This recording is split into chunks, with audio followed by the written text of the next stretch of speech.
ایک صحابی نے عرض کیا حضور مجھے نصیحت فرمائیں۔ آپ صلی اللہ علیہ وسلم کا جواب ہم سب کے لیے، ہر شخص سمجھے میرے لیے، آپ نے کیا فرمایا؟ لا تغضب، غصے پہ قابو پاؤ، غصے پہ قابو پاؤ۔ عرض کیا ٹھیک ہے، زدنی یا رسول اللہ، اللہ کے رسول کچھ اور بھی نصیحت فرمائیں۔ فرمایا لا تغضب، غصے پہ قابو پاؤ۔ عرض کیا زدنی یا رسول اللہ کے رسول کچھ اور نصیحت فرمائیں۔ فرمایا لا تغضب، فردد مرارا فقال لا تغضب، بار بار عرض کیا اللہ کے رسول کچھ اور بھی نصیحت فرمائیں۔ آپ نے ہر بار ایک ہی جواب دیا، اپنے غصے پہ قابو پاؤ، اپنے غصے پہ قابو پاؤ۔ اگر غصے پہ قابو آ جائے، کتنے جھگڑے ختم ہو جائیں، نفرتیں ختم ہو جائیں، زندگیاں آسان ہو جائیں، زندگیاں خوبصورت ہو جائیں، اگر غصے پہ قابو آئے۔ اس لیے آپ نے فرمایا پہلوان وہ نہیں ہے جو کسی کو اٹھا کے پھینک دے، بچھاڑ دے، اوپر چڑھ کے بیٹھ جائے۔ فرمایا پہلوان کون ہے؟ جو غصے کے وقت میں اپنے نفس پہ قابو پائے، جو غصے کے وقت میں اپنے نفس پہ قابو پائے۔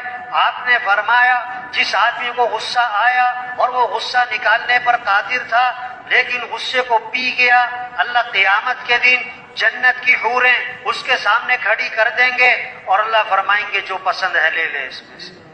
کس بات پر؟ غصہ پینے پر، غصہ پینے پر۔ ہاں، یہ ہمارا دین سکھا رہا ہے، یہ محنت ہو رہی، اس سے زندگی آسان ہوگی، اس سے زندگی خوبصورت ہوگی کہ بھائی غصے پہ قابو پاؤ۔ بہت سی باتیں طبیعت کے خلاف آتی ہیں، بہت سی باتیں طبیعت کے خلاف، گھر میں، بازار میں، دفتر میں، جماعت میں، بہت سی باتیں اونچ نیچ، تو صبر، برداشت۔ حضور صلی اللہ علیہ وسلم کے بارے میں کیا آتا ہے؟ کان رسول اللہ صلی اللہ علیہ وسلم احسن الناس خلقا، کہ حضور صلی اللہ علیہ وسلم سارے انسانوں میں سب سے زیادہ اچھے اخلاق والے تھے۔ آپ صلی اللہ علیہ وسلم تشریف لے جا رہے ہیں، اللہ کے نبی جا رہے ہیں، آپ کے گلے میں چادر ہے، آپ کے گلے میں چادر ہے، اس کا کنارہ بہت موٹا ہے، اس کا کنارہ بہت موٹا ہے۔ ایک بدو آیا، ایک اعرابی آیا، اس نے آپ کی چادر کا کنارہ پکڑا اور زور سے کھینچا، جبزہ جبزۃ شدیدہ، زور سے کھینچا، اتنی زور سے کھینچا کہ وہ چادر آپ کی گردن پہ رگڑتی ہوئی گئی تو آپ کے گردن پہ اس کے نشانات واضح ہو گئے، آپ کی گردن پہ اس کے نشان پڑ گئے، اتنی زور سے کھینچا۔ اور آگے سے کیا کہتا ہے؟ مرلی من مال اللہ الذی عندک، جو اللہ نے آپ کو مال دیا اس میں سے مجھے بھی تو کچھ دے۔ یہ مانگنے کا انداز دیکھو اس کا۔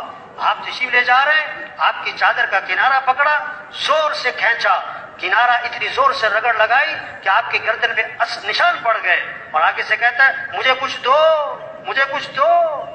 اب اللہ کے نبی کا آگے سے رد عمل، آپ کا رد عمل کیا ہے؟ حدیث کے الفاظ ہیں فَالْتَفَتَ إِلَيْهِ فَضَحِكَ وَهُوَ، آپ نے یوں اس کی طرف التفات فرمایا اور آپ مسکرانے لگے، آپ مسکرانے لگے، واہ واہ۔ ہاں، اور صحابہ سے فرمایا اسے کچھ دے دو بھائی، اسے کچھ دے دو۔ کوئی غصہ نہیں، کوئی ناراضگی نہیں، کوئی ڈانٹ ڈپٹ نہیں، کوئی گھور کے دیکھا نہیں، کوئی منہ نہیں بنایا، بلکہ سب اس کو کچھ دے دو۔ واہ واہ، کیسی خوبصورت تعلیم دی ہے ہمیں۔ نمونہ کون ہے؟ کہ حضرت محمد صلی اللہ علیہ وسلم ہے۔ ہر چیز میں نبی کی اتباع کرنی ہے، نبی کا طریقہ دیکھنا ہے۔ آپ کے پاس ایک جنازہ لایا گیا، آپ کے پاس ایک جنازہ لایا گیا، آپ جنازہ پڑھنے کے لیے آگے ہوئے۔ حضرت عمر رضی اللہ عنہ ذرا جلالی طبیعت سامنے آ گئے کہ حضور اس کا جنازہ نہ پڑھائیں، اس کا جنازہ نہ پڑھائیں۔ کیوں بھائی؟ انہو رجل فاسق، یہ تو بڑا فاسق فاجر آدمی ہے، اس کا جنازہ مت پڑھائیں۔ اللہ کے نبی نے صحابہ سے فرمایا تم میں سے کسی نے اس مرنے والے کو کبھی کوئی نیکی کا کام کرتے دیکھا؟ ساری زندگی نہیں، کبھی کوئی نیکی کا کام کرتے دیکھا؟ ایک صحابی کھڑے ہو گئے، حضور میں نے دیکھا۔ کیا؟ حرس لیلتن فی سبیل اللہ، ایک رات میں نے دیکھا اس مرنے والے کو کہ اللہ کے راستے میں پہرا دے رہا تھا۔ اللہ کے نبی آگے بڑھے اور جنازہ پڑھایا اور پھر دفن کیا اور قبر پہ کھڑے ہو کے فرمایا لوگ تیرے بارے میں کہتے ہیں کہ تو جہنمی ہے اور میں اللہ کا رسول گواہی دیتا ہوں کہ تو جنتی۔ یہ اخلاق ہے، ہمارا دین یہ اخلاق سکھاتا ہے۔ اس سے زندگیاں خوبصورت بنتی ہیں، اس سے جھگڑے ختم ہوتے ہیں، اس سے محبتیں قائم ہوتی ہیں، اس سے نفرتیں ختم ہوتی ہیں، اس سے گھر میں ایک دوسرے کی عزت اور احترام آتا ہے۔ ہمارا دین ہے، زندگی گزارنے کا طریقہ ہے۔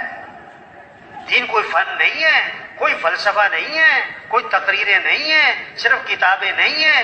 دین تو ایک زندگی ہے کہ زندگی کیسے گزارنی ہے، کہ اس دین میں ساری خیریں رکھی ہوئی ہیں، ساری برکتیں رکھی ہوئی ہیں، سارے مسئلوں کا حل رکھا ہوا ہے کہ ہم دین پر آئیں، اخلاق اچھے بنائیں،